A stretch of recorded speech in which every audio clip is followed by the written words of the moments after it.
इसका एक नियम था। अब वो नियम थोड़ा सा ध्यान दीजिएगा। इसका एक नियम बड़ा विचित्र था इस मालन का। एक क्या करती थी, अगर कोई भूल से भी कह देता था कि मैं शिवालय जा रहा हूं, शंकर के मंदिर जा रहा हूं, शिवालय पहुंच रहा हूं, शंकर के द्वार पर पहुंच रहा हूं, तो मालन फूल तो देती थी पर उसका रुपया नहीं लेती।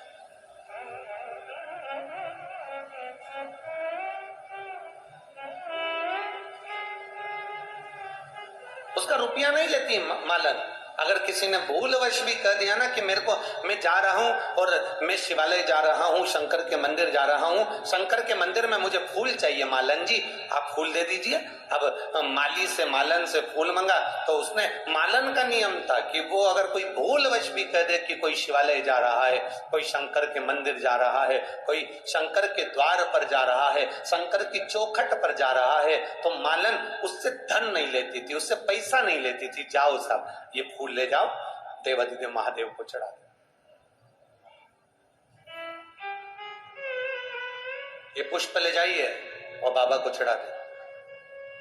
अब एक बहुत सुंदर बात अपने जीवन में उतारिएगा, जरा ध्यान दीजिएगा। कोई चोरी कर कर धन लेकर आ गया, कोई किसी को लूट कर धन लेकर आ गया, कोई किसी को दबाव देकर धन लेकर आ गया, कोई किसी को बेवकूफ बनाकर धन लेकर आ गया, कोई किसी को कष्ट देकर धन लेकर आ गया।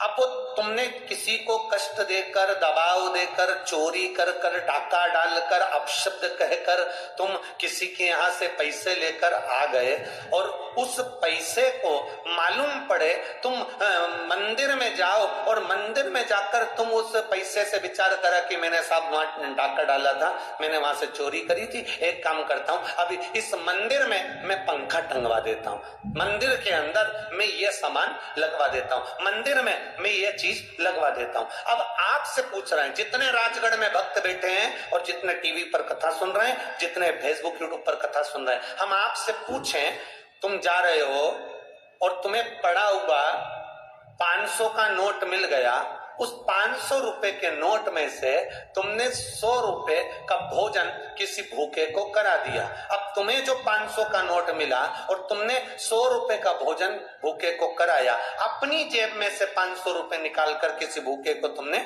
100 रुपए का भोजन कराया। अब तुमने जो भोजन कराया भूखे को, वो पुण्य किसके खाते में जाएगा?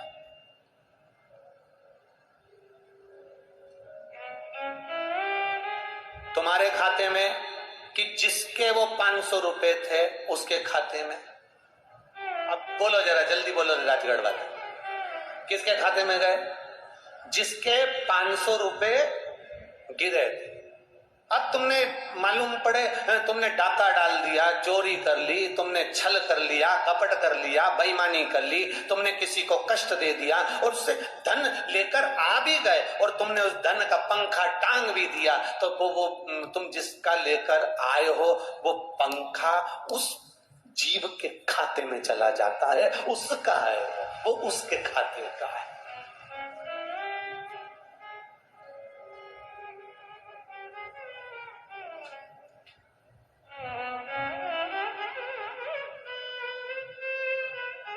और सरल भाषा में समझ लो, राजगढ़ की जीजियों बहुत अच्छे से समझना, बहुत अच्छे से। हरतालिका तीज का पूजन यहां करते हैं लोग, कौन कौन करता है जरा हाथ उठाओ, सब करते हैं, हाँ ठीक है, रखो रखो रखो, ठीक है। हरतालिका तीज का पूजन जिसके यहां तुम करने के लिए गए हो, ठीक है, अब तुम्हें चाहिए क्या?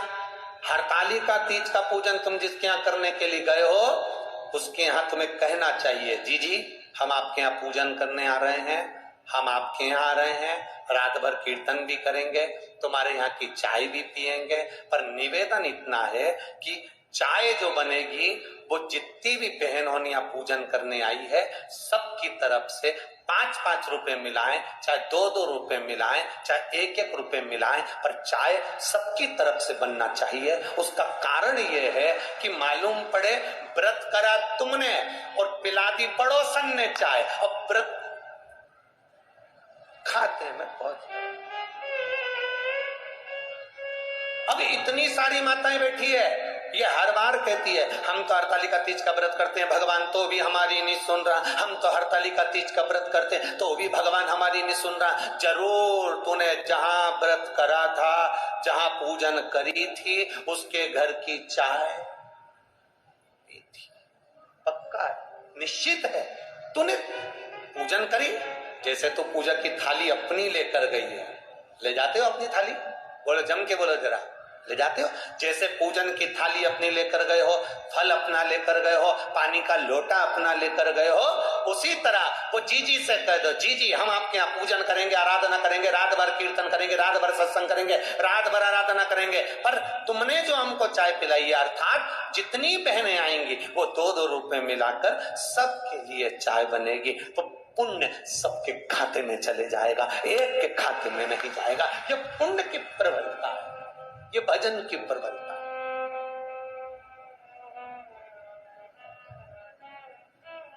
और सरल भाषा में समझ लो, इससे भी सरल भाषा,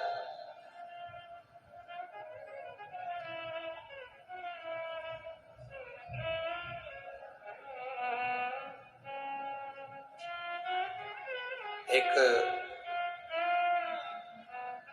फूल वाले को बड़ा सुंदर एक कमल का पुष्प मिल गया, हो सकता है ऐसा कोई सुंदर सा फूल कमल का हाथ में आ गया, सुंदर सा। अब फूल वाले को एक फूल आया, नगर में संत आए, साधु आए, गुरु आए, माली ने विचार करा कि फूल में संत के पास जा रहा हूं तो फूल लेकर जाऊं, संत के पास। अब माली फूल को लेकर जाने लगा तो राजा ने उसकी टोकनी में बड़ा सुंदर पुष्प देखा, तो पुष्प देखकर राजा ने कहा ये फूल हमको दे दो, 8000 सोने की मुद्रा हम आपको देते हैं, ये फूल हमें दे दो। माली ने कहा महाराज आप ये फूल लेकर कहां जाओगे? तो कहा संत आए हैं, उन संत को ये पुष्प देना। माली ने कहा महाराज फूल अगर आप देंगे तो मैंने भी तो संत को देने के लिए फूल रखा है, मैंने भी तो संत को देने के लिए फूल रखा, मैं नहीं दे सकता। 8000 सोने की मुद्रा छोड़ दी उस फूल के लिए। नगर का मंत्री आ गया, उसने कहा फूल हमें दो, हम 16,000 स्वर्ण मुद्रा तुमको देते हैं, फूल नहीं दिया। आखिरी में वो फूल लेकर संत के पास गया तो पूरे नगर के लोगों ने कह दिया इसने इस फूल के 8000 सोने की मुद्रा नहीं ली, इसने 16,000 सोने की मुद्रा नहीं ली, ये फूल गुरुदेव आपके लिए लेकर आया है। संत के पास जब पहुंचा उसने फूल चरणों में रख दिया, बस केवल हाथ जोड़कर कहा गुरुदेव मेरे पास देने के लिए कुछ नहीं है। जब मैंने सुना है किसी गुरु से मिलने के लिए जब कोई जाता है कोई सामान लेकर नहीं जाता, केवल अपना पाप गुरु के चरणों में छोड़ने के लिए जाता है। मैं अपने पाप आपके चरणों में छोड़ने के लिए आया।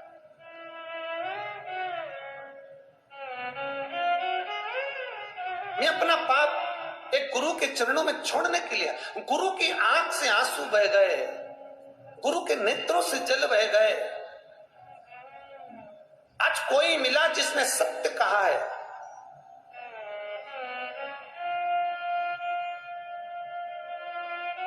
मालिनी मालन फूल देती है, पर शंकर भगवान को अगर कोई चढ़ाने जा रहा है तो वो फूल निशुल्क फ्री में वो फूल दे देती है, फ्री ले जाओ।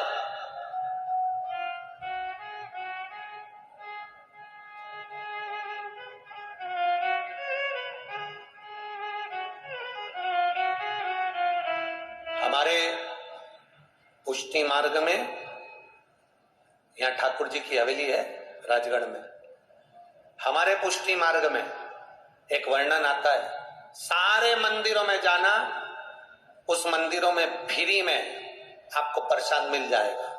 हनुमान जी के मंदिर जाएंगे, फ्री में प्रसाद मिल जाएगा। राम जी के मंदिर जाएंगे, फ्री में प्रसाद मिल जाएगा।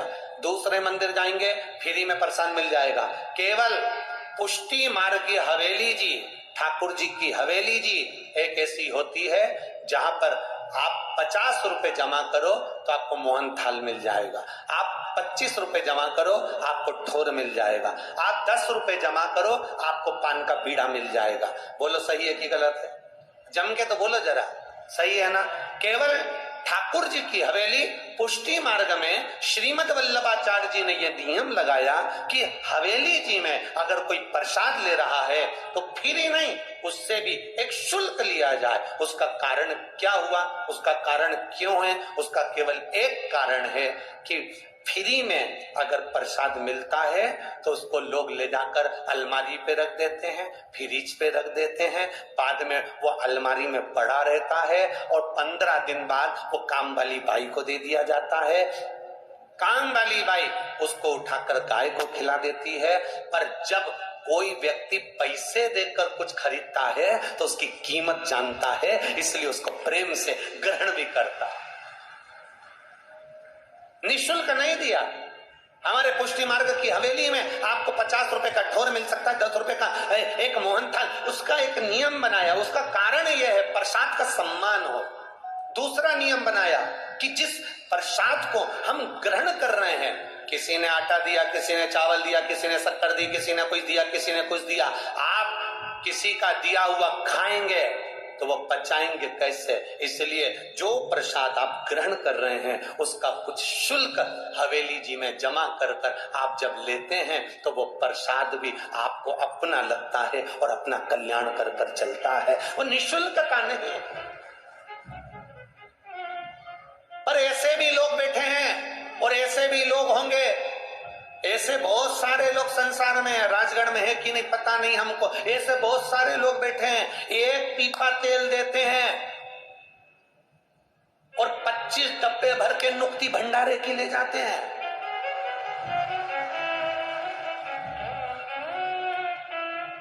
ऐसे भी लोग हैं, राजगढ़ में भले नहीं होंगे।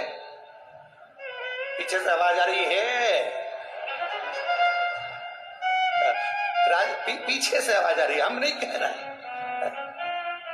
एक डब्बा तेल का देते हैं और अकड़ ऐसी दिखाते हैं, मैंने तेल दिया था, मेरे घर अन्नकूट का प्रसाद क्यों नहीं आया? मैंने तेल दिया था तो माता जी का भंडारा हुआ तो मेरे घर प्रसाद क्यों नहीं आया? जब तेल मैंने दिया, डब्बा मैंने दिया, आटा मैंने दिया, सब्जी मैंने दी, 2 किलो आलू देकर 500 किलो का माल लेकर घर चले जाते हैं लोग। इसमें के होते हैं। शिव पुराण कहती है, कितना सुंदर संवाद शिव पुराण ने कहा। शिव पुराण कहती है सबसे ज्यादा नरक में, या शास्त्र कह रहा है सबसे ज्यादा नरक में कौन पड़ता है? तो कहा जो प्रसाद बांटता है वो नरक में पड़ता है। सबसे ज्यादा नरक में कौन पड़ता है? तो कहा प्रसाद बांटने वाला पड़ता है। प्रसाद बांटने वाला नरक में क्यों पड़ता है? क्योंकि उसका एक कारण है, प्रसाद धर्म की जगह पर बढ़ता है, प्रसाद सत्य की जगह पर बढ़ता है, प्रसाद कथा में बढ़ता है, प्रसाद मंदिर में बढ़ता है, प्रसाद सत्संग में बढ़ता है। तो सत्संग में अगर प्रसाद बढ़ रहा है, धर्म की जगह पर तुम खड़े हुए हो, प्रसाद बांटने खड़े हुए हो, तुमने हाथ में तसला रख रखा, प्रसाद दे रहे हो, तो व्यक्ति नरक क्यों चले जाता? उसका कारण है प्रसाद बांटने वाला जब बांटने खड़ा होता है, अपना वाला आया तो हाथ ऐसा हो जाता है और पराया आया तो हाथ ऐसा हो जाता है। जो भगवान के दरवाजे पर खड़े होकर छल करता है वो सीधे, बोलो जम के बोलो जरा, नरक चले जाता है। इसलिए मेरी राजगढ़ की जिज्जियों और मेरे यहां पर बैठे जितने भी जीजाओं, सबसे निवेदन है, प्रसाद बांटने जब खड़े होना, तुम्हारी धर्म पत्नी भी आ जाए और तुम्हें कितनी भी आंख दिखाए, कितनी भी दिखाए,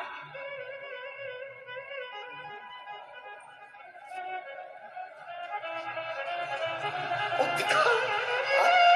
कितनी भी आंख दिखाए, तो भी तुम प्रसाद बांटते समय कह देना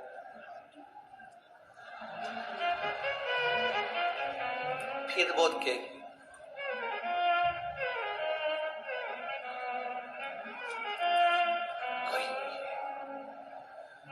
उससे कह देना बच जाएगा तो बाद में घर ले आऊंगा, पर एक जाजम पर भेद मत करना, कोई छोटा नहीं कोई बड़ा नहीं, शंकर के सब भक्त एक जैसे हैं, शिव के सब भक्त एक,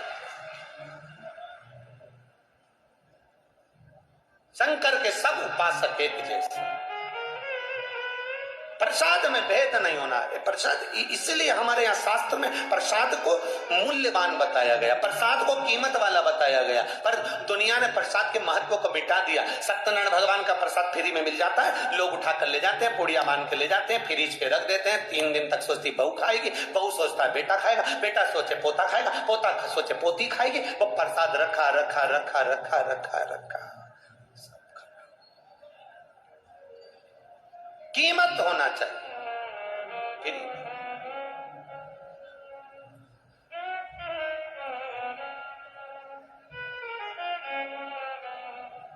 और देखिए मेरे बाबा ने, मेरे भोलेनाथ ने जितने संसार में लोगों को पैदा करा, ये सब फ्री नहीं, ये सब कीमत वाले हैं, और इनकी कीमत ये जान जाएंगे जिस दिन आनंद कर जाएंगे महाराज। ये सब कीमत वाले, संसार में जन्म लेने वाला ब्राह्मण हो, क्षत्रिय हो, वैश्य हो, शूद्र हो, चारों वर्ण को एक जगह बैठना चाहिए, एक जाजम पर बैठना चाहिए, एक स्थान पर बैठना चाहिए, कोई छोटा नहीं कोई बड़ा नहीं, सबकी समता होना चाहिए, सबकी समता।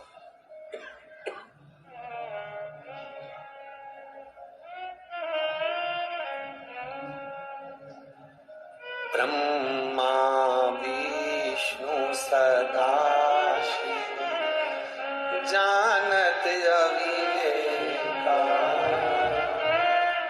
प्रणव अक्षर के